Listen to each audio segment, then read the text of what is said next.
You stupid bitch. Yeah, you're a stupid bitch. You stupid bitch. Welcome to this week's episode of Stupid Bitches Say What, the Aussie podcast about everything and nothing, but always with wine. And your hosts, Sky Lee Collett, Sean Hipkins. And this week, we have an extra special guest joining us. You may remember during our September What's the Haps episode, we talked about an Aussie gentleman with a unique occupation as a coffin confessor. Bill Edgar started his journey by attending a funeral and revealing some secrets about the deceased based on their wishes and has now turned this into a career. He is the only person in the world to claim this type of employment, and we are excited to say that he reached out to us recently after hearing our segment on him and his unique job description and joins us live to set the record straight and give us the full unedited version. But first, what pray tell are you drinking, Bill, aka the Coffin Confessor? Hey, g'day, guys. Hey, listen, what I drink port. All right, I've only ever drank port. Now and then I might have a beer, but I mean, usually it's port. And I tell you what, it's not grandfather port because that's $120 a bottle. It's actually father port, which is half the price. But you know what? I drink it, and I've drank it for the last, I'd say 20, 30 years. I've drank port, and I enjoy it. And it's something that I'll continue to do. And when I get cremated and thrown in the ocean, I'm being followed by a bottle of port. But Perfect. I'd really like to know what are you bitches drinking tonight? Well, I never thought you'd ask. Thank you, Bill. So tonight I am drinking a Cab Sav, my favorite red, and it's a Sorby Adams Barossa 2019, if you will, Sky. It's pretty ritzy for us, right? That is, that's fancy. Usually it's 2023 or 22. Listen to that thunder. And it's fucking delicious. It's nice and smooth. How about you, stupid bitch? What are you drinking? Okay, so I am drinking. I got a special bottle for tonight. I went a little bit higher than what I would normally spend, and I spent $24. But it's normally $32. It was on special, so let's just say I spent $32. Shall we? Fuck it. It's Forester Estate 2023, so totally in the wine womb. Sauvignon Blanc from the Margaret River. It's got a couple of awards on here: Perth Royal Trophy, and Perth Royal Gold. So woo. So they like it in WA then, huh? Yeah, and I've been hanging to have a sip, and I've waited. I had a cheeky different wine before we started, just to calm the nerves a bit. But I'm going to have my first sip. Ew. So you're glad you lashed out on this bottle of wine, then, are you? It's a bit grassy. Oh. Grassy. It's okay, it'll do. Had worse bottles than that before. Well, cheers. Cheers, Bill. Thanks for joining us. Obviously, you are our very... Yeah, cheers. Cheers, guys. Other than our husbands on Stupid Bitches Say What. So welcome to the show. This is very exciting for us, and we want to thank you so much for agreeing to chat to us. Yes, thanks so much. Yeah, look, I don't... I say yes to everyone because they're kind to reach out and everything. The only person I've said no to is some producer who reached out from Joe Rogan, and I told him to fuck off because I didn't know who they were. And then I got told it's Joe Rogan, and I'm like, well, if Joe Rogan wants to talk to me, he can contact me himself. I don't. He can reach you. Yeah, I don't give a fuck. Yeah, I love it. I love it. Love your attitude. So to summarize from what we know, you basically attend people's funerals and wakes and share their secrets or information that they want people to know after they've passed. Obviously, there's so much more to the story than that. And how about you tell us in your words what it is you actually do? Okay. So I tell those that were loved how much they were loved, and those my clients hate to fuck off. I basically crash the funeral on behalf of the deceased. I love it. It's such a great idea. Well, yeah, I mean, what? It's an idea. It totally is. I got to say, it's an idea that came as a joke. I just told a dying man that I'd crash his funeral for him, and he took me up on the offer. Bless. Yeah. How long ago was that? He died in 2018. Right. But then we had 2 years of COVID, remember? No one could attend a funeral, so it was pretty rough for a lot of people, really. That's right. Yeah. Yeah, it was. Wow. See, I thought you'd been doing it for a lot longer for some reason. For some reason, I thought this was just this hidden thing that you did for like the last 10 years. So I guess it's rather recent then, isn't it? Well, when you think about it, in 2018, 19, 20, I'd done probably 10, 15, and then we had the 2 years of COVID, and now I've done probably close to 70. Wow. But that's not Whoa. all funeral crashes. I mean, yeah. So, but I also do, I crash wakes, will readings. I do face-to-face. I Yeah. also deliver gifts from the afterlife. And I Nice. do home Wow. sweeps where I go to people's homes and I remove sensitive items that they don't want their family and friends to find. Yeah, so I remember reading about that and thinking, God, that was such an important fucking task that some people would need doing. Yeah, I had a you'd friend be surprised. Yeah. I had a friend who once asked me if anything happened if I could do a sweep of their house for them. Yeah, for sure. Absolutely. And you've got to do it. I mean, at the end of the day, people have like we've all got a skeleton in the closet, right? Exactly. Everyone's got a secret. And like yourself, you and your husband or your wife and all that, your own little secrets. And even those have secrets from each other. But at the end of the day, you could die while you're at work. You don't want your fucking family turning up at your house going through all your shit and saying, oh, look what he was into. Or, Boxes of dildos, strap-ons. Yeah. Yeah, they can all get fucked. Yeah. No, it's funny. I had to do a sweep for a friend who got deported from England. I had to go up into her room and look under the bed and pull out all the toys for her before the new person moved in. I mean, that's cool though, isn't it? At least you had someone to do that for. Yeah, exactly. That's it. Save the shame. I mean, how are you finding the humidity in Brisbane? I live on the Gold Coast, believe it or not. I have a place on Tamborine Mountain. Oh, nice. But I do travel a lot. Way! So, yeah. So my wife and I have a property here on Tamborine Mountain with horses and all that. So we enjoy the Gold Coast. But yeah, I do travel quite a lot with my work being the only Coffin Confessor on the planet. Of course. There's some great wineries up there too. Witches Falls. Totally. There's a nice one. Yeah, there's a lot. Witches Falls is pretty cool. Yeah. They've got a new gin house up here too, which is really nice. Oh, wow. Excellent. I'm not much of a gin fan, I have to say. It's probably the one spirit that makes me vomit as soon as it hits my guts. Oh, I think it's more I don't go for the gin because I snavel in a bit of port when I go anywhere, but it's the food. I like the food. Yeah. It's all about the food and the people, the atmosphere. Excellent. Yeah. And beautiful views up there too. Yeah. Oh, gorgeous. Yeah. So while you're speaking of the port, quick question. What's the difference between a grandfather and a father port? Is it the age or besides the price? About $80. Look, one's 20 years, one's 10 years. Okay, right.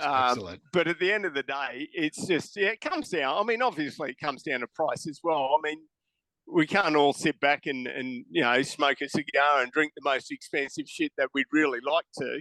I mean, I started off on $8 ports. I mean, now I'm onto a $30, $40 port. So. That's us with our wines. We thought we were classy when we moved from $10 to $15. Yeah, I know. Yeah, hey, look, I'm with you. My wife used to drink Gossip at $3 a bottle. Now she's on fucking. She's on some other fucking wine that's $14 a bottle. I'm going, hang up there, dude. Yeah, where you going? Feeling fancy as fuck with it too. I love it. $14. That's more our range. That's more where we sit at, like the $14 to the $20 range. Apparently, the best wine in fucking Australia just got awarded the world's fucking thing for under $20 or whatever. So I mean, we're doing all right. Exactly. I mean, I don't think you can really. That? That's that Shiraz that Tyler posted. In that group. Right. Tyler's my husband, by the way. Okay. But yeah, can you really actually taste the difference between a $50 bottle of wine and a $10 bottle? Oh, look, you know what? At the end of the day, if it makes you feel good, it gives a fuck. Do what you do. Yeah, exactly. Yeah, that's right. I've always been that way in life. Do what you do whatever you want, as long as you're not hurting anybody. It don't fucking matter. Exactly, including yourself. Then go for it. Oh my God, we are the same. We totally agree. One of our sayings is chill out and have a fucking barbecue. That's it, did I? Yeah, yeah. That's it. All right, Sky. Okay, so next question. Bill, who were you before you were the Coffin Confessor? When we first started chatting, you mentioned drinking a glass of port on your farm. Are you a country boy? Tell us a bit about your family life. Oh, do you want to hear this? I mean, my dreams would probably haunt your nightmares. Oh. At the end of the day, I've got to say I'm a Gold Coast boy. I was, born and risen on the Gold Coast. If you want to go deep and dark to start with, on my it was my 8th birthday. The night before my 8th birthday, I was introduced into rape, molestation, abuse, and everything else. And then on the day of my 8th birthday, I was given a bike by the person that raped and abused me. By the age of 12, I'd won a scholarship to the one of the most lucrative and well-known boarding schools in Australia called the Southport School, TSS. And I lived in government housing. I was dyslexic, unable to read, write, and spell up until the age of 30. Wow. I've got to say that I was preyed upon and abused there.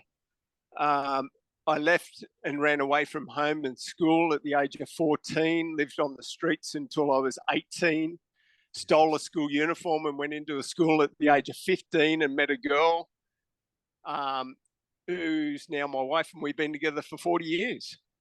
Oh, that's That's lovely. awesome. Yeah, she saved me. But I'm really sorry you had to go through that. Oh, look, it is what it is, mate. At the end of the day, if I hadn't have gone to Bogger Road Jail and all those other places, I wouldn't be where I am today. I mean, I regret a lot of things in life, but we all have regrets and we all have a story. I'm just able to tell mine, and if mine helps other people, then great. And if it doesn't, I couldn't give a fuck either way. You know what I mean? But it's my story. You know what I'm saying? Yeah. And look at you now. Yeah. Exactly. I just got to show people that it doesn't matter where you've been and where you come from. It's where you're going to end up. Yeah. And my main message to everybody is never, ever forget where you come from. That's the most important thing in life. Never forget where you come from. So that way you keep humble and you keep your own respect and integrity, and fuck everything else, because it doesn't matter what anybody thinks or says about you. At the end of the day, it's all about you and your journey. Yeah, exactly. Yeah, you're giving me goosebumps, Bill. Yeah. Yeah. Yeah.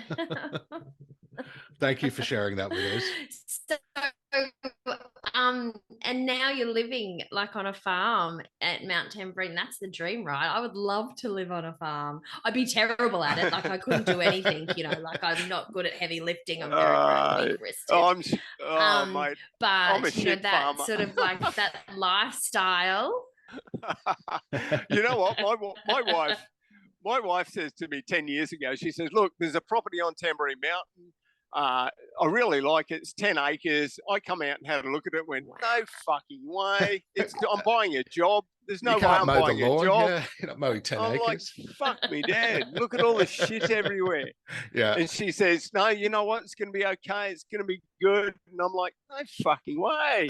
And then I thought, if it's something she really wants and really, and craves for, and she's always loved horses and that, and I said to her, look, and I actually promised her when we were kids that I would have a kitchen window that looked out onto horses.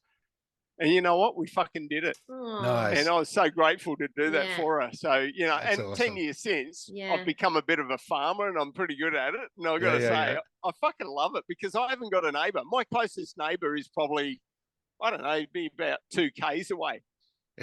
I love that. Wow. So you can have a session on the board, play your tunes, and sing your fucking heart. Whatever I want. Yeah, sing your heart out without any complaints. I love it. And if the police, fireys, or ambulance ever come down, it's always to say, "Oh, we were just wondering if anyone lived here or if you're okay." Yeah. I'm like, yeah, we're fine. Everything's I good. love it. It's fucking great. Yeah. So I'm what do you have jealous. what do you have on the farm again? Oh, we got horses. So my wife and my wife's an avid horse rider. Unfortunately, 2 years ago, she had a very severe accident. It nearly killed her, and she's just learnt to walk again. Oh, wow. But she's fucking writing again too. So I mean, at the end of the Fantastic. day, you got to keep doing what you love doing. Otherwise, you'd sit in front of fucking TV and just watch Netflix all your And life. wallow. Who wants to do that? Yeah. Look, I don't mind doing that on a Sunday when I'm hungover as fuck. I'm not going to lie. But any other day. I might be doing that. Oh, yeah, I might be doing that tomorrow morning after all these. Cheers. Look, and that's how it always ends. That's why we do a double podcast on a Friday, because we found that it was taking over our life a little bit. So, and especially to our partners. So we started doing a double, but in some ways it's worse because by the time we've had the second bottle of wine each, we're shit-faced. And we don't go to bed. That's right. And there's no hope for us on Saturday. Yeah. What's your favourite Glee musical clip? Fortunately, I'm the first guest, and I fucking fear the other one. Oh God, imagine if we did have a double tonight. Fuck. Yeah, God, it would be insane. So the reason I actually did a story or a segment on your story during that What's the Haps episode is after I heard your interview on Nova FM a few months ago. I heard the story. I thought this is perfect. And I see you have a book. You've done TED Talks, interviews on Insight, and I'm sure there's been many, many other appearances that you've done. But have you always had this much exposure and interest in what you do? Probably not as much, but I got to say, I'm a private investigator. So I'm very private and I have a private life in that respect. But I got to say, I set myself up very well in my careers because as a PI, I don't do what other PIs do, where they follow the wife or the husband. And if you're going to phone me and say, oh, look, can you follow my husband or wife? I'm just going to tell you straight out. If you're going to phone a PI and get them to do that, they're already screwing around on you. So fuck off. And the trust is gone in the relationship. So, exactly. Just use find my friend and see where they're at. Exactly. Yeah. So what I did is I went to, I heard that there was a managers CEOs hotel convention. And I went to this convention in Brisbane. And I went and met a lot of CEOs from all these, huge hotels. And I went up and I'd say to them, you know what? I know what's going on in your hotel. I know who's thieving. I know what's going on. And if you give me 6 weeks, I'll give you all the information. And they go, yeah, whatever, But one bloke took me up on it. And it was from a very lucrative hotel. Nice. And he took me up on the offer. And in 4 weeks, what I did is I impersonated a security guard. So I'd work at the hotel for 4 weeks as a security guard. And I'd talk to the night shift blokes and I go, fuck, I'm hungry. And they go, oh, look, we know how to get food. And I'm like, cool. Geez, I need some new bedding for my bed at home. They go, yeah, we know how to get sheets as well. You go into. So I learned all the tricks of the trade. Yeah. Then I go back to the GM and I say, look, this is the information. Take it or leave it. Where's my 12 grand? Give me my 12 grand for 4 weeks work. And then I fuck off. Wow. And then all of a sudden I was getting work from fucking places around Australia. Yeah, and it was great. And you know what? Those people stealing and doing shit, it wasn't like it was a one-off bloke or woman that were hard up. These were organised fucking crime. And I couldn't give a fuck about those people. And I met a lot of people that were down and out and they'd steal a bit of food for their fucking husband or wife or kids. I'd let them go because to me, that's not a crime. Okay, it is a crime, but in my eyes, it wasn't. You know what I mean? They're trying to fucking get by. They're doing their job and it wasn't a major crime. And most of the time, they were taking home leftovers. So I didn't worry. I did that for around 12 years. I did that. Wow. So Jesus. I enjoyed it. Yeah. Cool. It would be quite the scoop when you do it too, wouldn't it? Look what I found. It's not just a bog roll they're taking home or anything like that. Yeah. I have to say, I'm so glad you're our first guest because seriously, you're just like us dropping the F-bomb like all the time. So I saw a quick clip of your TED talk where you say, when you crash your funeral, you get up and say, I'm the Coffin Confessor, sit down, shut up, or fuck off. Is that actually how you open every service that you provide? Every service. Every one of them, whether it's good. And I've got to say, whether it's good, bad, funny, or sad, it doesn't matter. That's my entrance. Yeah, I love it. It's quite catchy. I'll go to funerals. Well, it is because I'll go to funerals and I'll sit amongst family and friends and I'll pretend to be one of the mourners And Yep. sometimes I'm not pretending because I get to know these people quite well. I get to know their Yeah. secrets, their desires, their passions, their fantasies, all before they die. So I get to hold their secrets, which is a really powerful thing for me. Yeah. And so when Yeah. I'm sitting amongst the family and at a specific time, I get told to stand up and say something. I always open with, "Excuse me, my name's Bill Edgar. I am the Coffin Confessor. Sit down, shut up, or fuck off. It's your loved one in the coffin. Let's hear what they got to say. I'm only the messenger." And what can people actually do to that? Yeah, you can't really go, no, can you? Like, it's the person that you're seeing that's going, giving out their secrets. Well, you'd be surprised for you. And I'll turn around and say, just shut up and let's have to say. All right. And most of the crowd, because I've learned very early to get the crowd on my side. So I get the crowd on my side by saying, it is your loved one. How about we listen to what they have to say? Yeah. You know, and they'll go, yeah, fuck yeah, let's listen. Shut up. Let's listen to him. You know, so I'll start reading out exactly. Half the fucking crowd already know that person. Then they already know them and they'll get up and fuck off. Yeah. Yeah, they'll just leave. And I'm like, yeah, sweet. Fuck off. I could imagine that as soon as you say that, there's a few people that sit there shaking in their fucking boots going, oh, fuck. Yeah. What's coming out? It's about me, isn't it? It's about me. Yeah. Yeah. I think that's really shameful, though. Yeah. Like, I can't imagine going to someone's funeral and knowing that I've done them wrong in any type of way and actually being present to sit through that. Like, I'm very much, Bino and I are both the same. Like, live and let live, you know, always do good. But some people aren't like that, right? I think the problem is, and I've got to be honest with you, the issue is that funerals, before I come along, have always been for the living. To attend a funeral and to be there for themselves, not the deceased. Yeah. And it's basically to cleanse their own feelings. My very first client was Graham. Now, Graham said to me, if my brother, my sister, and their daughter attend my funeral, I want you to tell them to stand up and fuck off. I haven't seen them in 30 years. So how dare they attend my funeral when they couldn't have seen me in the 30 years that I was alive? Now, I had no problem doing that because I thought to myself, if any of the fucking bastards in my family turn up to my funeral, they're going to be there for themselves, not for me. Yeah, exactly. So they can fuck off as well. You know, how dare people do this? Yeah. So I think we got to stop disrespecting the people in the coffin and only turn up to a funeral if you're genuinely a friend or a family or a loved one of that person. Otherwise, just fuck off and stay away. Yeah, and exactly. And like, as you were saying with Graham, he was dying at the time when he told you, he was on his deathbed. Very vulnerable position to be in too. Like, that's a really, you know, difficult time for everybody to go through, seeing that looming ahead of you. But there's also that opportunity for people knowing that he's passing and they have that opportunity to see him while they're still alive and they choose not to. Exactly. Yeah. Yeah. And that's the thing. I guess I got to say, we're all guilty of knowing somebody that we thought was, you know, a great person all of a sudden and we're friends with them. Then all of a sudden we drop off the radar a bit. And then all of a sudden we hear they died and we went, oh, fuck. I didn't even pick up the phone to say g'day. Yeah. And we're all guilty of that. And I've got to say I'm guilty of that. I knew a bloke that I'd known for, say, 10 years. And I'd phone him up every couple of months and say, how you doing? How's the family? You know. And then 6 months went by and I didn't actually call him. I didn't even think of him. And then all of a sudden I got a text off his son saying, exactly. Yeah. Exactly. And because of Facebook, it happens so often because we see people on Facebook or social media and we go, oh, they're okay. Yeah. They're all right. They don't need me. And your interaction is liking a picture or something. Yeah. Yeah. Exactly. And then you get to that, you know, that space where you go, oh, they died. What do you mean? I just fucking liked their picture the other day. Exactly. I thought they were doing well. Yeah. Yeah. Yeah. Yeah, no, it is. Well, you know what? He had cancer for 6 months and he died. And you're like, oh, fuck. Yeah. Yeah. Yeah.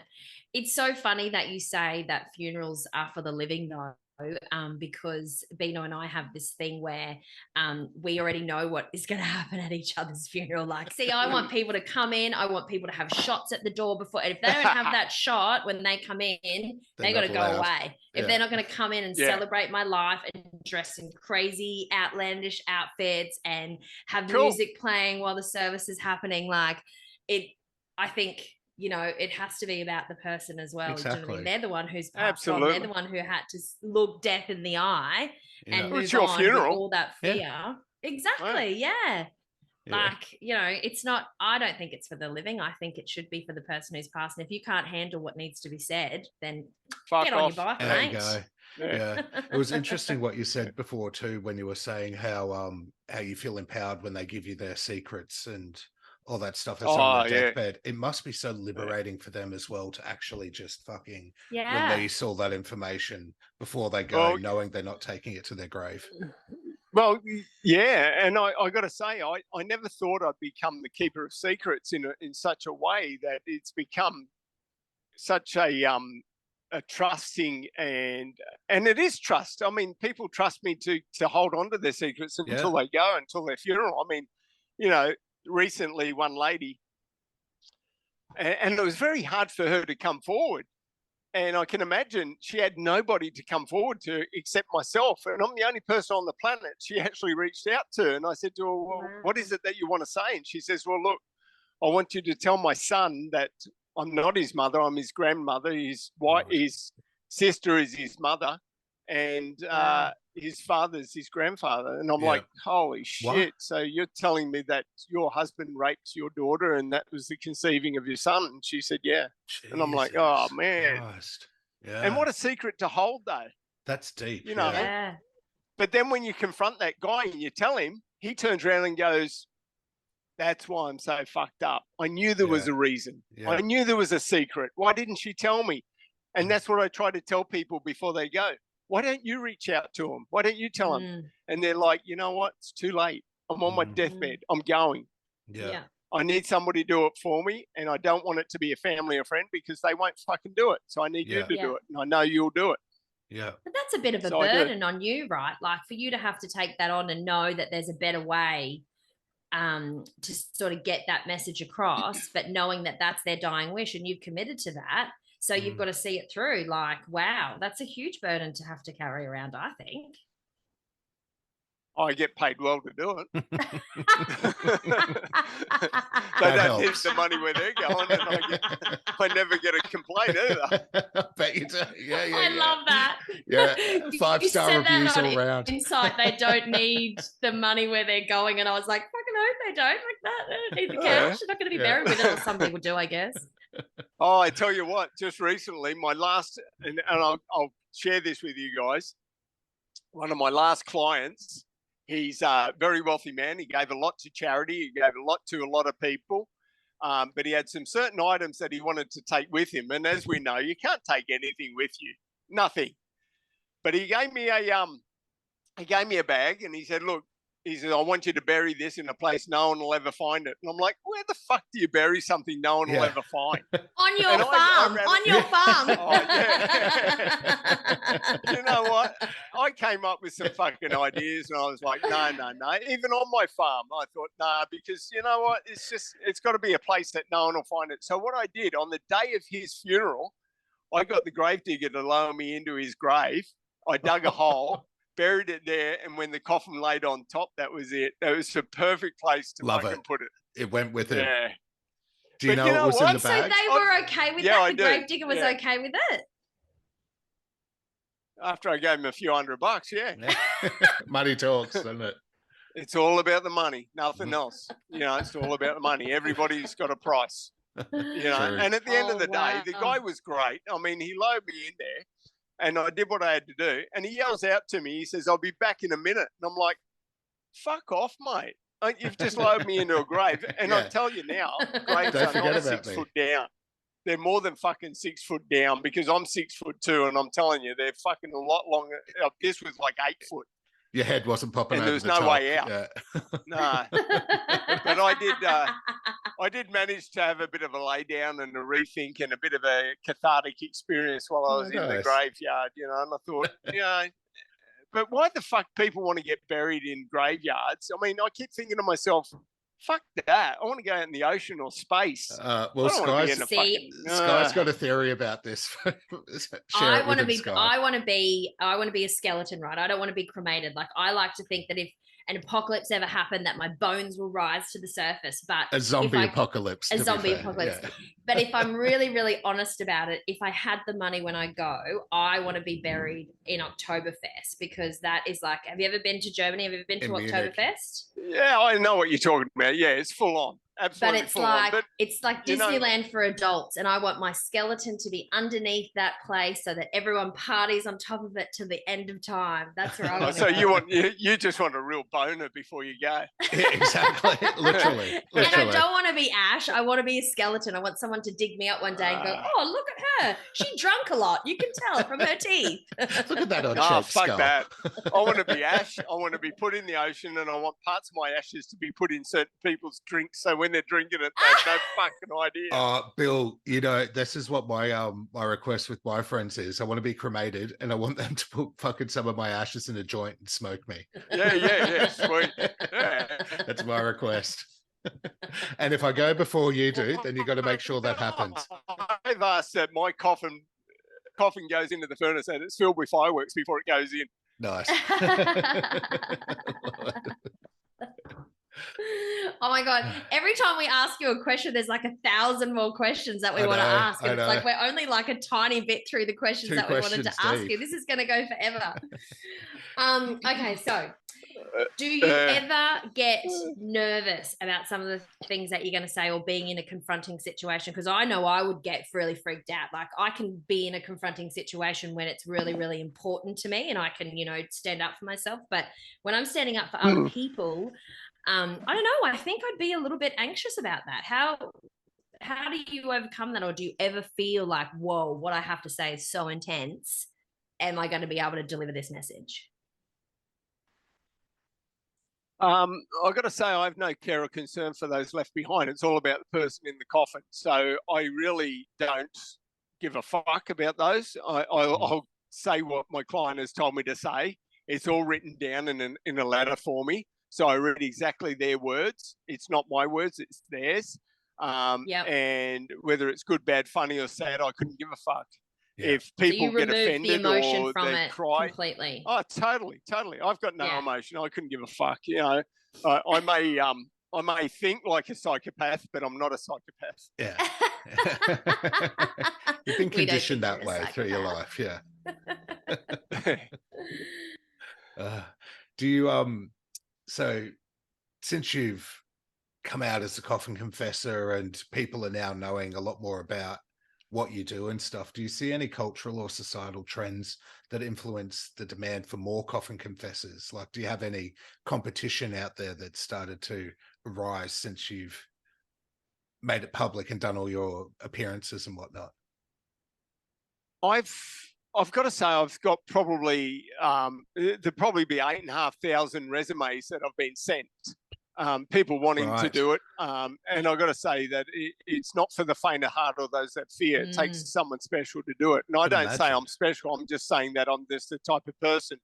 At this stage, I'm not about to just let anybody do it.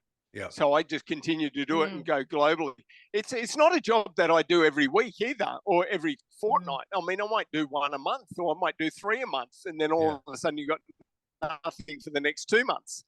But at the end of the day, these people that are dying or knocking on death's door, and I've got a lot of clients that aren't even. I got 14,000 people that have reached out that aren't even close to death. Jesus. Right, but they're all telling me their stories and what they want. Now, at the end of the day, I got to say to you, it takes a special person to listen and hold on to their secrets, because I don't believe that a lot of people can do that. I believe a lot of people will share those secrets before that person's gone. And that's a scary thought for me. I don't want those secrets revealed until that person goes. Now, I have a contract, a written contract with my client. I have a video with my client. And I also get to own their stories after they're gone. Yeah. Now, that means after they're gone. I'm not going to use it before they're gone. So, that would just screw my whole business up as trust and integrity. So it's something that I hold dearly. And I don't believe a lot of people could do that, because some of the stories I know, which I can't reveal now because the people haven't died, but some of them are like, holy fuck, that'd make for the best movie or the best episode on a podcast. But I can't let that go until that person's died. You know what I mean? So And do I trust anybody else? No, I trust nobody. Yeah. I trust nobody. Well, that's understandable. It's like Sky said before, though, it must be such a burden for you holding these secrets and then to sort of try and find trust in someone else that wants to join your business to be able to do the same thing. It'd be very hard. Well, yeah, it is hard, but at the same time, it's also what a humbling fucking experience and ability to hold somebody's secrets that, they're dying and they can't even tell their closest confidant or loved one their deepest, darkest secrets. And I get to hold that and then reveal it later on. Yeah. And it's pretty special. I was going to say, it's pretty special that they have that trust in you, that you're going to look after them and their wishes. Yeah. Yeah. And that's the thing. And to build that trust has been enormous. So to shatter it over one story, fuck yeah, I'm not shattering nothing. Yeah, I love that. That's great. So you were saying, knows all my secrets. Yeah, I'll fill you in on all Sky's secrets after this episode, Bill. I'm sure there's more than you know, mate. I reckon there is too. So you were saying, like, you have months where you have a couple, months where you have none. On average, what do you reckon you have? What would you do a year? How many of these events would you do a year, or these disclosures? 12, 15. Wow. 12 to 15, cool. But again, they're not just all funeral crashes, it's home sweeps, which is a very integral part of my business. I mean, imagine how difficult saying to me, excuse me, son, can you that are sexual in nature? I don't want to tell you what they are, it's too embarrassing, but can you also get my computer and my will, which is fine. And then I'll sit with those people and I go, look, at the end of the day, everyone's got a fucking vibrator or this and that. And they'll turn around and they'll have a bit of laugh and a bit of chuckle and they'll go, yeah, but you haven't seen a vibrator this big. And I'm like, okay. Holy shit. Yeah. There's a suction cup on the end of that. That's the fun. But that's the fun and banter. Yeah. You know what I mean? And that's what I bring out in those people. And they're on their deathbed, but they get to have a bit of a giggle. Yeah. And when I return it to that person, because I either return it to them or I incinerate it. And it's all on video. It's all done professionally. So when I return it to them, the look on their face is like, oh, thank you so much. My daughter would have been horrified seeing that, or my son would have been hated me, So I'm quite, it's a gift and it's something that I provide these people. And okay, I get paid to do it. But I mean, I've got to travel, go there, find the items, bring them back, do what I've got to do. But I mean, it's still a service. Yeah, okay. Exactly. I don't do it out of the kindness of my heart. Although I have done it out of the kindness of my heart because some people don't have a cent and they're still embarrassed and they need that done. So I'll fucking do it. Yeah. And I'm sure sometimes when you bring it back to them while they're still alive, they look at it fondly, thinking of the memories that they had with that giant vibrator. You're a definite bitch, you are. We're a pack of stupid bitches collectively together. A bitch with a Z but on the end. What you were there you go. But what you were talking about before about how it takes a certain type of person, I mean, it takes a certain type of person to be a PI, right? That's not an easy job. Not everyone can do that job. Like, you have to be able to have some difficult conversations. You have to go in there and put yourself in situations that aren't, comfortable, and like so that's not for everyone anyway, right? So you've already got all those skills because you've been doing it for so long. I think my life was set up from the day I like I said before in earlier the podcast, when I turned 8, I think my life was set up to be the Coffin Confessor. Yeah. I think it was one of those journeys that I've been through so much in my whole life that to come to this point in my life where I get paid to tell people to fuck off years and years ago, saying, find something you're good at and get someone to pay you to do it. So I'm sitting back going, I mean, how good's that? And it's the people's last say. They get to have their last word. And okay, it's through me, but it's still their last word. It's what they wanted. So if I can sit down, shut up, or fuck off. I'd love to be a PI. You found your niche. I would love it. I don't think I've got what it takes, but I would love to do it. I've got to say, it would be a fucking cool job. It is a cool job, but I've got to say, and we'll get back to the reason why I guess I really reached out to you guys, which is I got to say that I listened to the podcast and I was really excited to hear you guys speak about what I do. And I was listening to previous podcasts that you've done. They've all been great and they're sensational. Thank you. But the one one thing Thank I've got to you. say is that there was a part in there that, and it was a gentleman that disclosed that he slept with his neighbour, right? And he wanted me to come out and say that he'd slept with his neighbour, and he wanted me to out his neighbour. Now, at the end of the day, I wouldn't out his neighbour, and he got a bit upset about it because his neighbour was a married woman with children, and I didn't want to out her and destroy her life. And that's something I look at before I take on any job. So I said to him, I said, how about I tell everybody that you slept with a neighbour, and it could have been man or woman, because you live in an apartment block and there's fucking plenty of people around you. I don't want to out your neighbour because at the end of the day, she's got a family. And he says, oh, but she's a bitch. She wouldn't leave a family for me. And I go, I get that. I get it. But at the end of the day, do you want to go to your death knowing that you've fucking destroyed a family? Yes. And he says, well, Yes. not really. And I said, well, let's think about this for a second. You know, I said, so I want to put it out there that, yes, you slept with a neighbour, could have been man or woman, and it could have been fucking brilliant, best time you ever had. How about we say that? And he was like, okay, that sounds cool. And I said, in that way, we keep her integrity and her respect. Yeah. And he goes, okay, well, let's do that, Bill. And since that day, I've always, as much as I say I don't give a fuck about those left behind, I do have a respect thing and a regard for those left behind, because if they haven't done anything wrong, and if they've just had a fucking intimate affair with somebody, okay, fucking it is what it is. Yeah. It doesn't need to be exposed at a funeral. It doesn't need to be exposed as the worst in all. I mean, she didn't leave a family for him. Yeah. He's upset about that, but you don't take that to your grave. Yeah. You've got fucking more issues, more important issues than that to worry about. I remember that part of the podcast where I was saying, I referenced that story, and I think we both said in the podcast, Sky, like how terrible it was, and that the person who's passed has ripped that woman's life to shreds, blah blah blah. By I think that was me. like that. But yeah, that's just what we found on the internet. What I found on the internet. In my 15 of minutes course. of research. Yeah. And that's the thing. You know, I've just got to clarify that is that there is I do have empathy and sympathy and respect, and I'm not about to destroy another person's life just because they had a blow and go. You know what I mean? It is what it is. Exactly. You know, well, I'm glad you set the record straight on that. That's excellent. That's a nice piece for us. And do you know what I find really cool is that you are such a professional too. Like you've got these standards and things that you won't cross. Like I just think that's really cool. And like you were saying before about the videos and how you do it all above board, like I think that considering you've created this and this is something that's originated from yourself and from that conversation with Graham, you know, in 2008, like it's done so professionally. Like it's really fucking cool. Yeah, it's sort of and it sort of had to be because I needed to show people that it is a professional business, it is trusting, and it is an integral part of my being.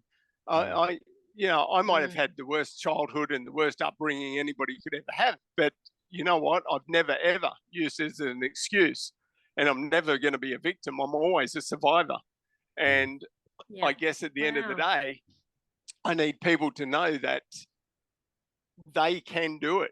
And I used to hate people saying, if I made it, you made it. Well, I didn't have a mummy and daddy that had $1 million behind me, you know, so that used to piss me off. But I've got to say, I came from nothing. My wife and I lived in a tent with kids. We had nothing.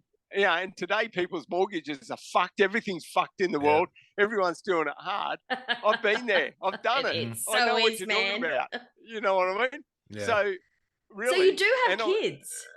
Yeah. Oh, yeah. Our two. Well, I've got 6 grandchildren under 4. Oh, wow. So Jesus, cool. they all call me. Yeah. What do they all call you? Popeye. My dad's because you are what you are. That's what it's. I am what I am.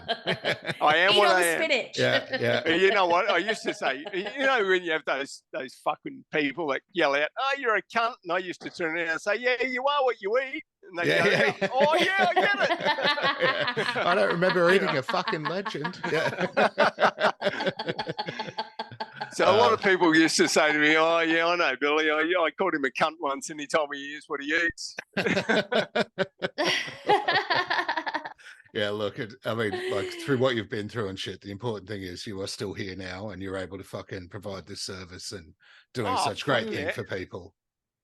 But you know what the best thing about it is? I know more people dead than I do alive. So when I die, I'm going to have a fucking party, man. Yeah, exactly. They'll all be up there waiting for you. Yeah.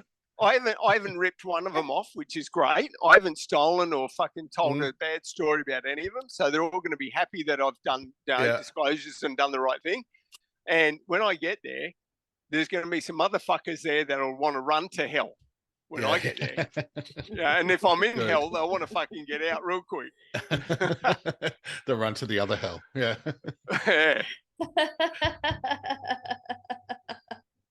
Well, our next question was really about what's off limits for you. Is there anything off limits? I think you've touched on that a little bit already, but is there really anything that you won't touch, or is there any time you've been in a situation where you've gone like, whoa, no, I can't do this?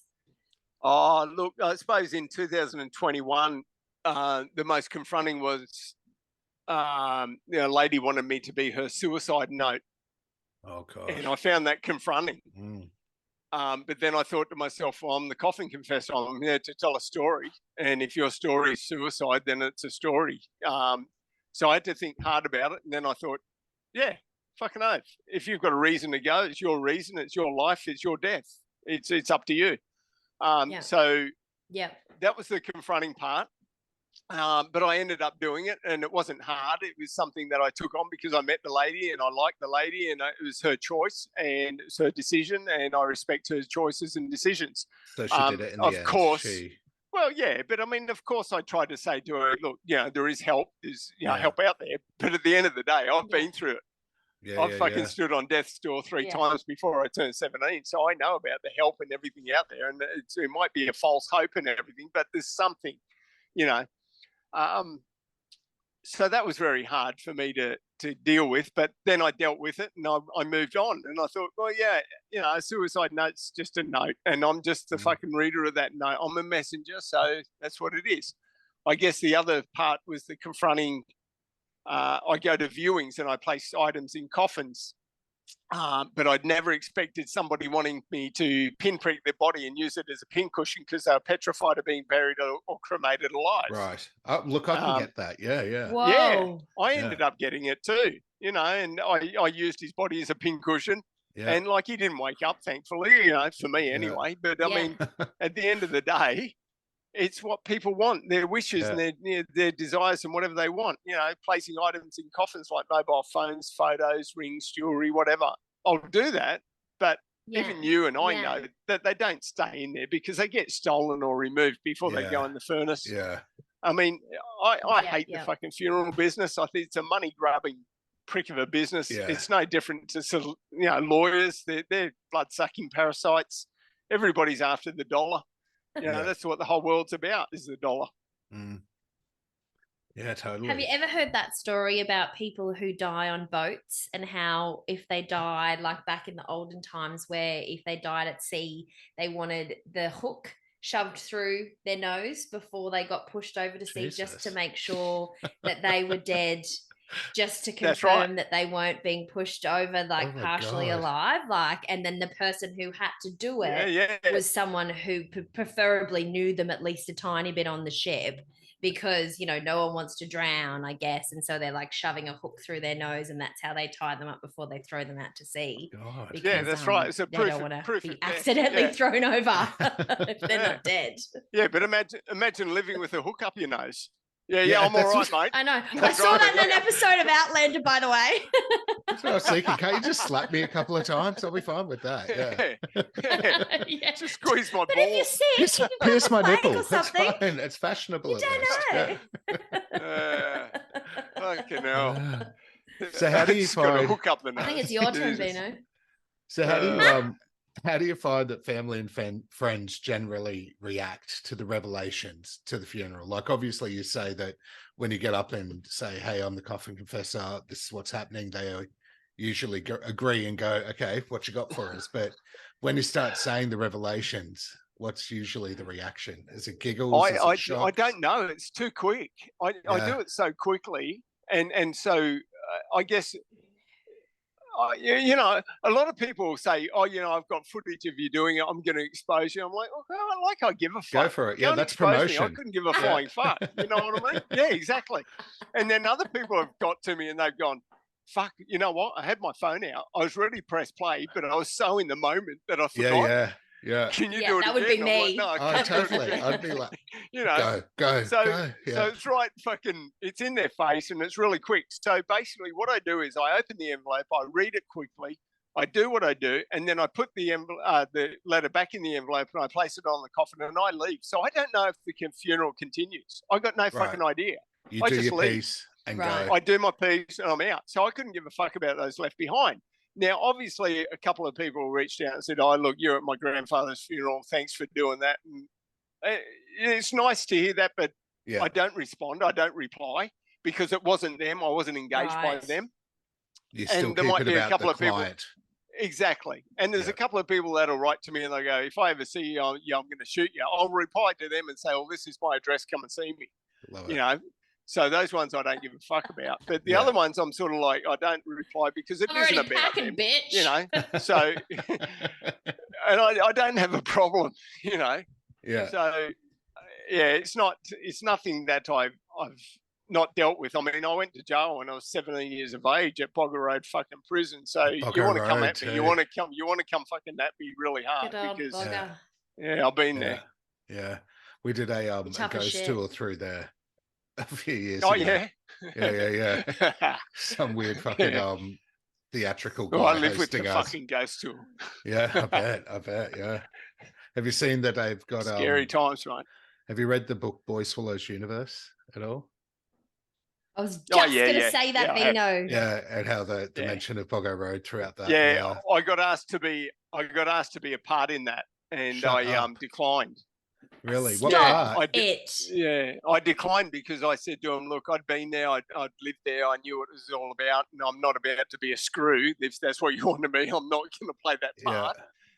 And secondly, I've already signed with certain producers about my story, so I can't. Fantastic. Yeah, I can't go that boundary. Yeah. We have a question on that too coming up.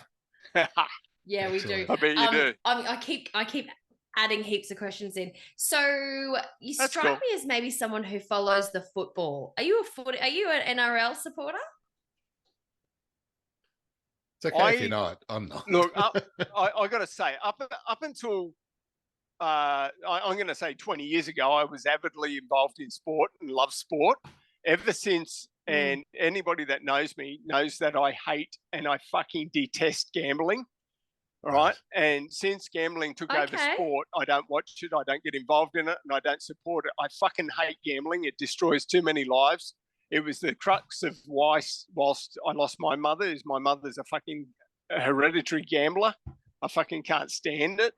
And it destroyed our whole lives. So, yeah, I really detest gambling. If football came back to what it used to be, which was you go to work, you come, you train and you play footy and that's a good thing, great. But this gambling bullshit, you know, it's just, not on.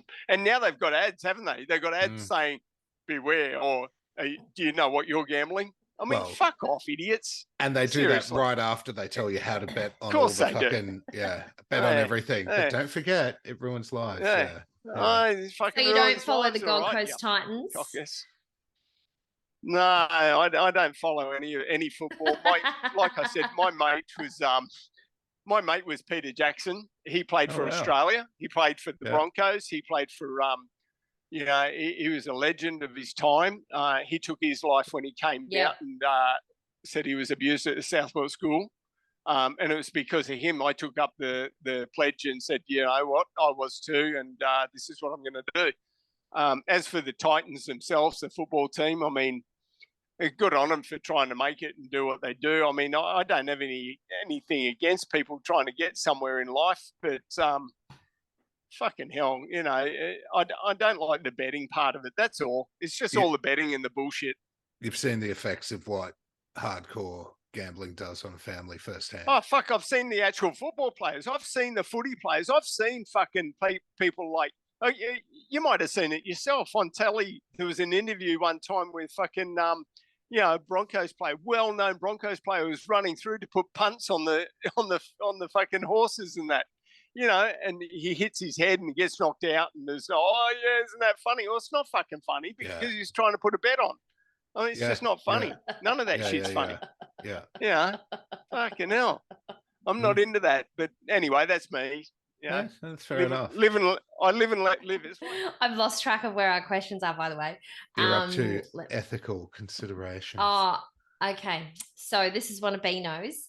Are there ethical considerations or boundaries that guide your interactions with the deceased? We've kind secrets. Yeah, I think we've covered all that. Yeah, sort of covered talking that. about the suicide note and everything. Yeah. Have you ever faced resistance or skepticism from funeral organizers, or family members about your role? Fuck yeah, organisers. You touched on it a little bit, but tell us the full story. Fucking funeral organisers hate my guts. I bet. This is my show. I go in there. My moment. Exactly. Yeah. You know, at the end of the day, they think it's about them as well because they've been paid to do something. Just because you've been paid to do something doesn't mean it's fucking your thing. And it's what the person wants. Yeah. And the person that died didn't fucking pay you to do it, mate. Yeah. So at the end of the day, you know, I do say there's a lot of being converted now. A lot of try to hire me to be a bit of a spokesman for their industry. But I'm not up for sale. You know, I am who I am. I don't. I'm not selling my soul. Not to them anyway. You know, I'll You're say doing that it for the something person else later on in life. Who's employed you? Yeah. Yeah, that's right. And okay, if a family's employed a certain funeral, company to do certain things, that's fine.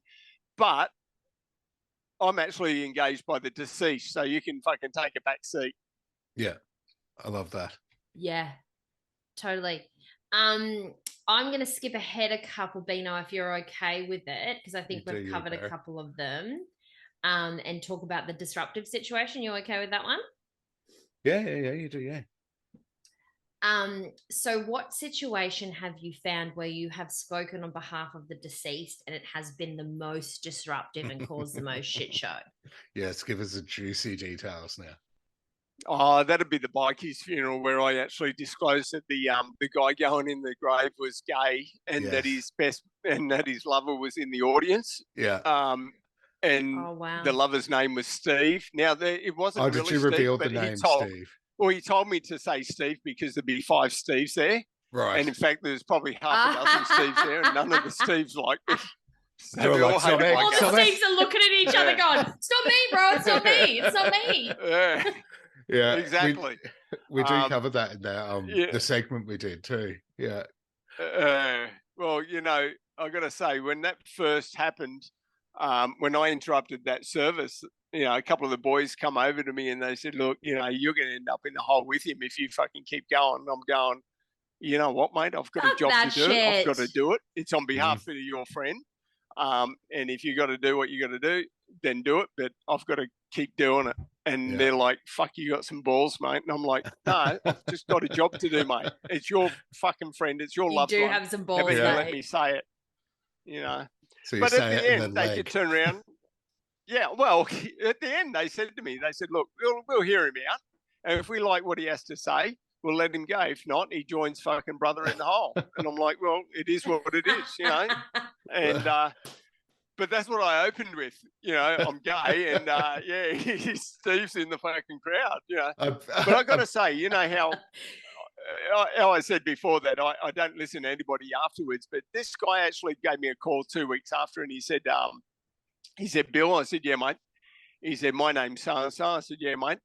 He said, that was my husband, basically, that you buried the other day and at the bikies funeral. And my name isn't Steve. He said, "But I'll be definitely hiring you to do my funeral. And I've got to thank you from the bottom of my heart. It was great." Oh, nice. And I said, "Thanks, mate." So that was beautiful. Quite liberating for him. And I bet you there was it was for him. Yeah, and I bet you there were a couple of Steves in the audience looking at each other going, "Ooh, yeah." Yeah, no doubt. Everybody's got skeletons. So, do you just walk up and go, there's a podium there? I'm thinking of some of the funerals that I've been to, and sometimes, it's outdoorsy and there's people speaking. Do you just go, "Hey, I want to speak," and just walk walk up and just grab the mic kind of thing? Or do you tell them beforehand, or how does that work? Oh, no. There's no one knows what I'm going to do or say. And I don't walk up to a podium. Yeah. I just stand up and yell out exactly what I've You got to say. stand where you are. Yeah, exactly. Stand where I am. The only time I've got to say... have balls. So I've got to say the only funeral I've ever actually crashed where I've gone up to the podium is the funeral of the man that he checked on his neighbour and he ended up getting shot and killed alongside two police officers. It was only about a year and a half ago here in Queensland. Yes. And it was pretty confronting standing in front of nearly the whole Queensland police force, his family and hundreds of other people. But at the end of the day, I crashed that funeral with the intent of saying that, look, while we all support him, we didn't know the man. Yeah. Okay. We didn't know him. And he was just a neighbour checking on his neighbour to make sure everything was okay. And it was a very sad affair that he died. And it's okay for the police force to come out and say he was courageous and brave and everything else. And that's all fine. But me as a person and hundreds of other people wanted to know about this man. We wanted to feel his story and we wanted to share it. Yeah. And as sad as it was that the police officers died as well, we wanted to know that they were actually, thought of in not just a capacity of they were on their job or it was just a neighbour checking a mate. These were actual living people. And they died for something that was so stupid and so bizarre. So it was a funeral I crashed in a way that I found it a loving and emotional funeral, but it was also one that I gave voice that I think I started by saying, whilst he was a great man to all of those people that knew him, I stand here on behalf of those that didn't know him, but we want to know him. We want to respect him. We want to care for him. We want to say how fucked it is in life that he got gunned down just for checking on his neighbour. For a complete circumstance. Yeah, exactly. So, I mean, that's the only one that I've ever been to and stood at the podium and looked out at the crowd and just seen a sea of blue uniforms and thought, oh, fuck, Jesus shit. Christ. But anyway, it is what it is. Have there been any requests that you've had to refuse? I don't refuse anything, mate. I do remember it went during the podcast, and you can correct me if I'm wrong here too, during my 15 minutes research, when I did the segment, that there's some people that will give you an envelope that you're not actually allowed to open or read until the day they die because there is real deep confessions in there. Yeah, look, it's a crime. There's a crime. It's a committed. They're basically confessing to a crime. Now, if I know the crime, I've got to report it. But if it's put in an envelope posted to myself and I don't open it so I don't know what the crime is. So I don't know what the crime is, so I don't have to report it until the day of the funeral when I open the envelope and I read aloud the letter. And a lot of people will say it could be closure for somebody. Why don't you report it now? Well, that's not the job of the Coffin Confessor. The job of the Coffin Confessor is to confess at the funeral, wake, or will reading. So it'll be done then. And the closure comes then. Exactly. Yeah. And you don't know what it is either. You don't know how bad it is. It could be like I shoplifted like a lipstick one time, or, it could be something really small, or it could be something massive, but it's not your secret to tell until they're ready for it to come out. Yeah. Exactly, that's right. Despite authorities wanting to know what it is, I can't reveal it until the day of the funeral. Yeah. Have you had any funny requests, or where a situation after you've done your confession on behalf of the deceased where it's ended up in laughter, pure laughter in the audience? Look, there's a few that have been funny. I mean, even when I go to a church funeral and I'll say to the priest, and it's not, and I've got to separate myself again, okay? Because it's not me saying it. Although it is me saying it, I'm saying it on behalf of somebody. So I'll say to the priest, sit down, shut up, or fuck off in his own church. Oh my God. They would love that. But it's the man in the coffin that didn't want a religious funeral. He told everybody he didn't want a fucking religious funeral, and his mum and dad got a religious funeral. Yeah. Now, his request was, if there's a religious funeral, I want you to tell him all the fuck off. I didn't want one.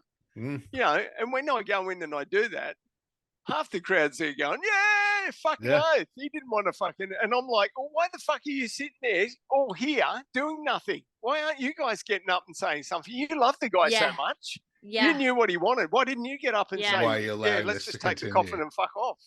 Exactly. But the only thing that I love it is. about religious funerals is the one where they do the because one of my uncles passed away a few years ago, and he was deeply religious, and I had to sit through the whole Christianity thing. And it was really full on because I'm not a religious person. I have my own personal religious beliefs, but they don't really conform to most of the religions. But then they did the car progression after, so you know where the cars follow each other and they drive from the church to the ground where they're going to be buried, and everyone, and like all the traffic, it was in the middle of Sydney too, and all the traffic stopped. You can see where I'm going with this, right? Because I want an elaborate funeral. She wants a musical. That's the thing I'm taking from that. That's a fact. When I die, I want it all be about me. Well, it should. Well, it is yours. It's your funeral. Yeah, exactly. Hire the Coffin Confessor. You'll get what you want. Yeah, if I'm fucking dying, mate, seriously, you do what I say. Yeah, that's right. You're next, Sky. Okay, so where are we? Hang on, I've got to. All right, tell us about the nicest request that you've had, the loveliest one.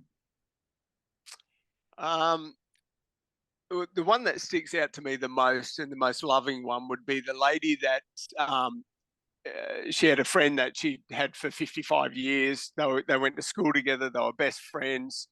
They loved each other dearly. They both had husbands and children. And she confessed at a funeral that she wasn't only in love with her best friend, but she wanted to have a relationship with her. And she loved her so much that she wanted to make love to her and be with her. And then after that was said and done, her best friend come up to me and said, oh, my God, I had no idea she felt that way. I felt the same way about her. There's sadness in that too, isn't it? Like, there is deep sadness. Yeah. And the husbands both were not aware, but they weren't angry or upset about that. They weren't shocked at all. They just, one of them actually knew. Friends forever. Yeah. And it was very hard to listen to the other lady, and she come forward and said, oh my God, why didn't she tell me? I felt exactly the same way. We could have eloped. We could have had fun together. We could have done this and that. And I said to her, well, why didn't you tell her? Yeah. And she said the same reason, I suppose. Of course. You know, societal pressure, as you said earlier, societal pressure, all that. And bullshit. they were forced. And the thing is she told me they were forced to marry husbands because that's what society wanted them to do. Marry husbands, have children.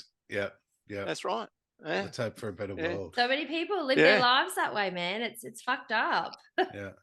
Oh, it's very, very fucked up at the end of the day, but there's still people that will continue to do it because it is what it is, and people are scared. Fear is the biggest thing with people. Fear. And they're worried about what people will think, which is insane. Like, you got to live your life like, you know, you may not. Like you may not have $1 million. From their God. Yeah.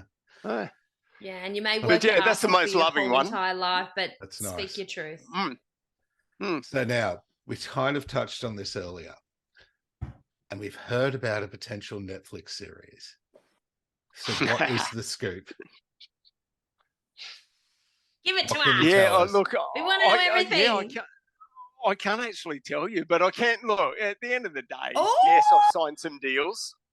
I've signed some deals. I can't say whether it's a movie, drama series, documentary, or a reality show. But what I can say is that I want to see a movie. I want to see a real life movie about it.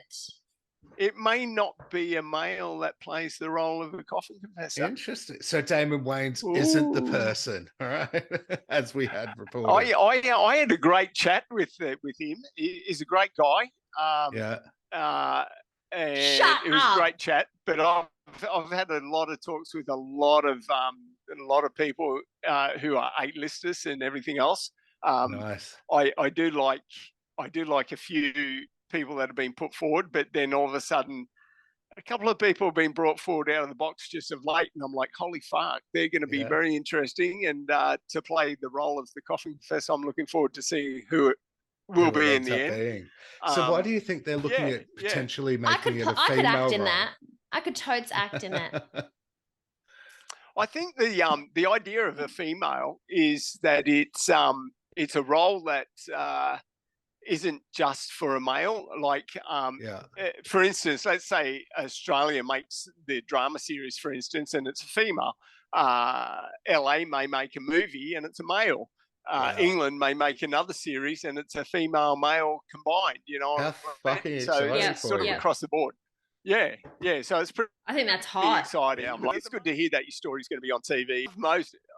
I love most about is seeing you guys, you know, podcasts and interviews. You reach out to a different audience and they all get in touch with me eventually and they go, fuck, I saw you on this podcast the other day. The bitches were so cool. And I'm like, yeah, that was a cool interview. You know, it went on for a while, but all right.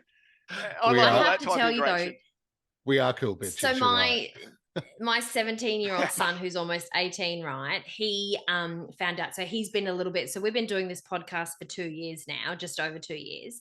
And as I said before, it started from us during COVID. We were in different states and we were getting drunk, you know, every Friday night, pretty much just as friends, like catching up, gossiping, you know, just getting drunk together during COVID. And then we were like, fuck this shit. Fuck, we're funny. We're going to make a podcast out of it. So that's how it happened, right? So my son is always like, oh, he's always like, oh, you're podcasting again. Oh, you'll never get famous unless you go on TikTok. Like, he has all these judgments. And then when he found out that you had reached out to us, he was like, whoa, mum, this is huge. Like, he's really famous on TikTok. Like, don't fuck this up. And I was like, son, please, have a little bit more, faith in your mother. This is what I want to... I'll give your son some advice. This is advice I give to a lot of people about social media. If your fucking story, if your life, if your fucking business depends on social media, then you haven't got shit. Then you ain't nothing, all right? It don't matter. At the end of the day, be true to yourself, right? Yep. Be true to yourself and you'll fucking evolve as you go along. You know what I mean? That's the only thing. Of course, we need the platforms, but don't depend on them to fucking make you famous, because at the end of the day, I'm the Coffin Confessor. I don't need to be famous for any bastard. You know, at the end of the day, I can go crash a funeral next week. I make my 10 grand. I'm fucking happy. I don't give a fuck if nobody knows. I couldn't give a flying fuck. But if you do know and I get to tell my story, all the better. You know, so it's cool. Yeah. So, you know. And we joke that like in 10 years' time, we're still going to be doing this. And people are like, do you guys still do that podcast? I'll be like, fucking oath we do. Every second Friday night. Why not? We do it. Why aren't you listening, you fucker? It's been going for 10 years. It's fucking brilliant. I love it. I reckon it's the fucking best. Yeah. I love that. Just keep doing what you're doing. Yeah. And we're having fun. Yeah. Yeah. Exactly. That's what it's about. It's all about the fun, isn't it? You know, exactly. You know, I put the fun in funeral. You sure fucking do. I'm putting that as the tagline. He puts the fun in funeral. Listen to this week's episode of Stupid Bitches Say What. Someone actually said this. Someone the other day said he puts the FU in funeral. Oh, even better. I fucking love it all. I think we've been through all our questions. Is there anything else that you wanted to share with us? Like, have we not covered anything that's really important to you that you want to just get out there? Fuck no, I've done everything. I had to, you know, when I wrote my book, I got told, honestly, the publisher said, you better put everything that is your secrets in the book because people are going to come out and fucking tell stories. I'm like, yeah, I'll do that. So I did that. I sort of Coffin Confessor, my story, Coffin Confessor, my story. And that's how the book sort of goes. And I did that purposely so no one could sell stories about me, you know. Perfect. But at the end of the day, I really couldn't give a fuck. You know, I'm like you guys, you know, and like probably 90% of Australians that we couldn't give a fuck if our Prime Minister got shot tomorrow. We couldn't give a fuck. You know what I mean? There's always another one around the corner. He's no JFK. That's what it is. Yeah. It's so sad, though, isn't it? Bring back Gough Whitlam. Well, yeah, I couldn't give a fuck about any of them, you know. And I'm like most Aussies, we just fucking live and let live. You know, just cruise and move on. You know, it is what it is. Yeah. It is. Yeah, we live in a very lucky country. We are very lucky people, but we also have a lot of prejudices. Oh, we do, yeah. So how's your port going? How much it. port have you drunk through this whole episode? Because I've drunk a whole bottle of wine nearly. Have you drunk a shit ton of port? Yeah, 750 ml bottle gone. Yeah, fucking off my face. I love it. Cheers. Has anyone invited you to come and get drunk with them on a podcast other than us? Yeah, no, that's putting me And on you're the okay spot, to but lie. Yeah, look, you know what? I don't give a fuck what the podcast is. I always drink. Yeah, I drink same. on every podcast, so I don't care. You know what I mean? Cool. I just drink. But That's we what I actually do. encourage it. Yeah. We're like, You do get drunk encourage with it. us and tell us your stories. Which is cool because, I mean, you know, most of the time people tell the truth when they're drunk anyway, don't they? Exactly. You know, most of the shit comes out then. So We I've always always said- tell and- the truth. exactly. You don't, you know, if you tell the truth, you don't have to fucking remember your story. It is what it is. Exactly. If you're going to lie, you need a fucking good memory. Oh, fuck yeah. And you're That's not going to so get anywhere true. anyway. Yeah. You know? You'll never get anywhere by you're lying. not. You know, karma That's always come and exactly kick you in the right. ass one day. It does. It does. Thank you so much does for indeed. joining us tonight, Bill. We really, really appreciate Oh, it's been cool. you sharing out your stories with us. Mate, it's been fantastic. a fucking laugh. I've been wetting myself. Like, honestly, you are a funny bastard. You really are. You were right up our I'm glad street you when it enjoyed comes it. to fucking language and fucking truth and honesty and everything. It's great. There you go. And now you know why I'm the Coffin Confessor. Exactly, exactly. I'm going to send you an email tomorrow. We do. P.S. I don't know when I'm going to Do die, that. but I need Here's your my secret. services. That's I all want right. to know your secrets, Beano Sean Hipkins. And I can't wait to tell you ask you to tell Sky to get the fuck out of my field. No, I'm kidding.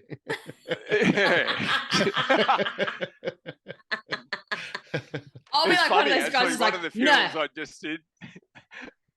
Go. One of the funerals I just did, I just had to attend. I didn't have to do anything. I just had to attend and stand there next to the coffin and not say a word. And after it, I just had to walk out. That was it. Perfect. Well, just like a bouncer.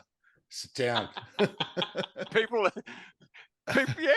like, who the fucking lady that was in her 80s? And I was like, She just wanted this like super tall, good-looking fella to just stand there and just be like, yeah, what up? I know this. Yeah, bitch. I'm in my 80s. I'm dead, but this is one of my friends. He's here for me.